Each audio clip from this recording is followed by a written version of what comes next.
അല്ല, കേരളത്തിൽ നിലവിൽ 2 മന്ത്രിമാരുണ്ടായിരുന്നല്ലോ. കഴിഞ്ഞ ക്യാബിനറ്റിൽ 2 മന്ത്രിമാരുണ്ടായിരുന്നല്ലോ. ഒരാൾ തിരുവനന്തപുരത്ത് മത്സരിച്ചു, ഒരാൾ ആറ്റിങ്ങിൽ മത്സരിച്ചു. പക്ഷെ കേരളത്തിന്റെ ഇതുപോലെ അവഗണന നേരിട്ടൊരു കാലഘട്ടം ഉണ്ടായിരുന്നില്ലല്ലോ, സാമ്പത്തികമായിട്ടും പ്രയാസങ്ങളിലൂടെ നേരിട്ടതായിട്ടും. പക്ഷെ ഇനി പഴയ പോലെയല്ല. ഇന്ത്യയിൽ ശക്തമായ പ്രതിപക്ഷമാണ്. കണക്ക് പറഞ്ഞ് കേരളത്തിലെ അവകാശങ്ങൾ ചോദിക്കാനും മുന്നോട്ട് പോകാനും ഞങ്ങൾ ഒറ്റക്കെട്ടായിട്ടുണ്ടാവും.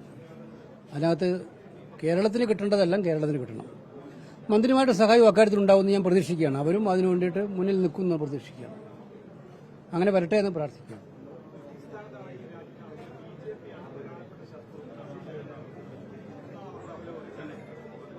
സ്വാഭാവികമായിട്ടും ഈ രാജ്യത്തിന്റെ ഏറ്റവും പ്രധാനപ്പെട്ട ഒരു കോൺഗ്രസിനെ സംബന്ധിച്ചിടത്തോളം ഒരു രാഷ്ട്രീയ ശത്രു അവർ തന്നെയാണ്. അതിന് സംശയമൊന്നുമില്ല. അത് ഏത് കാലത്താണ് ഞങ്ങൾക്ക് മടി. CPM-നല്ലേ പ്രശ്നം ഉണ്ടായിട്ടുള്ളൂ. CPM കോൺഗ്രസിനെ ശത്രുവായിട്ടാണ് കണ്ടിട്ട് ഇലക്ഷനുകൾ. അവരുടെ മുഖ്യ ശത്രു രാഹുൽ ഗാന്ധിയായിരുന്നു. രാഹുൽ ഗാന്ധിയുടെ DNA പരിശോധന, രാഹുൽ ഗാന്ധിയെക്കുറിച്ച് BJP-യും സംഘപരിവാറും പറഞ്ഞ ഭാഷ, ആ ഭാഷ ഞാനും ഉപയോഗിക്കുമെന്ന് പറയുക, അത് അവരാ ചെയ്തത്.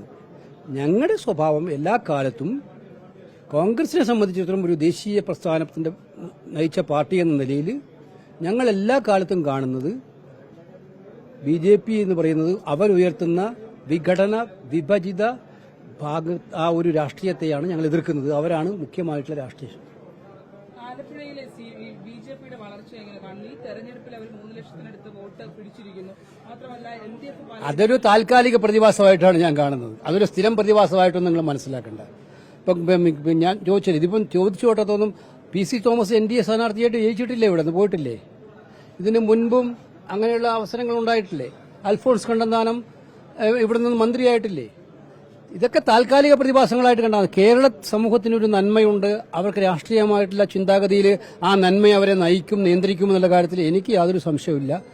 അപ്പോൾ അതുകൊണ്ട് പക്ഷേ എന്ന് വെച്ച് എല്ലാം ലാഘവത്തിലെടുക്കാൻ പാർട്ടി പാടുമില്ല എന്ന് തീരുമാനിച്ചിട്ടുണ്ട്. എവിടെയൊക്കെയാണ് പാർട്ടിയുടെ വോട്ടുകളിൽ എവിടെയെങ്കിലും ശോഷണം ഉണ്ടായത്, കോൺഗ്രസ് പാർട്ടിയുടെ ആ UDF-ന്റെ ശോഷണം ഉണ്ടായത്, അത് പരിശോധിച്ചിട്ട് വേണ്ട തിരുത്തലുകൾ നടത്താൻ തീരുമാനിച്ചിട്ടുണ്ട്. അതിനുള്ള നടപടികളും ഉണ്ടാവും. ഞങ്ങൾ ഒരു തെരഞ്ഞെടുപ്പിനെയും ലാഘവത്തോടെ കാണാൻ ഉദ്ദേശിക്കുന്നില്ല. ഇതിൽ 18 സീറ്റിലും ജയിച്ച ഉജ്ജ്വലമായ വിജയമാണ്. കണ്ണൂര്, കാസർഗോഡ്, കോഴിക്കോട്, വയനാട്, പാലക്കാട്, എറണാകുളം, ഇടുക്കി, ആ ജില്ലകളിലൊക്കെ ഉണ്ടായിട്ടുള്ള ഭൂരിപക്ഷമാണ് നിങ്ങൾ നോക്കേണ്ടത്. കോൺഗ്രസിന് ഒരു കാലത്തും കിട്ടാത്ത വൻ വിജയമാണ് ഉണ്ടായിരിക്കുന്നത്.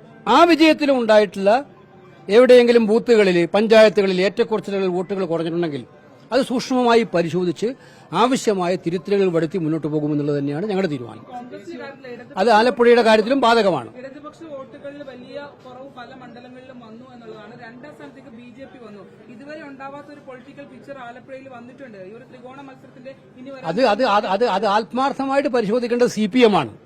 ഞാൻ പറഞ്ഞല്ലോ, അവരുടെ രാഷ്ട്രീയമായിട്ടുള്ള പ്രചരണ രീതികൾ തെറ്റിപ്പോയി പൂർണ്ണമായിട്ടും. ഈ തെരഞ്ഞെടുപ്പിൽ അവർ ഒരിക്കലും BJP-യെ ഫോക്കസ് ചെയ്തില്ല. കേരളത്തിലെ CPM-ന് പറ്റിയ ഏറ്റവും വലിയ തെറ്റവിടെയാണ്.